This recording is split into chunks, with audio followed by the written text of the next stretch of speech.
নূরপুর নামের ছোট্ট এক গ্রামে থাকত হামিদ, এক দরিদ্র পরিশ্রমী যুবক। যতই চেষ্টা করত, রিজিকের দরজা যেন তার জন্য বন্ধই ছিল।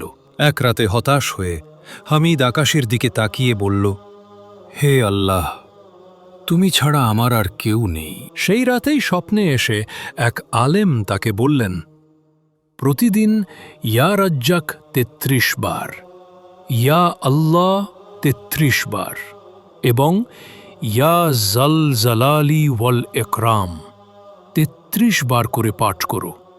আল্লাহ বরকতের দরজা খুলে দেবেন। হামিদ পরের দিন থেকেই আমল শুরু করল। কিছুদিন পর হঠাৎ এক ব্যবসায়ী এসে তাকে কাজের সুযোগ দিলেন। কাজে বরকত এলো।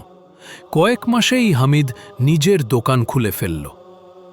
মা সুস্থ হল, ঘরে ফিরল শান্তি। হামিদ বলল, আল্লাহর নাম ধরে যে তার কোনো দরজা বন্ধ থাকে না। আজ নূরপুরের সব ঘরে শোনা যায়, ইয়া রাজ্জাক, ইয়া আল্লাহ, ইয়া জাল জালালি ওয়াল ইকরাম, এবং মানুষের জীবনে নেমে আসে বরকত। তাই জীবনে উন্নতি ও আল্লাহর সারণিধ্য পেতে চাইলে ৫ ওয়াক্ত নামাজ পড়ো আর আল্লাহর জিকির করো।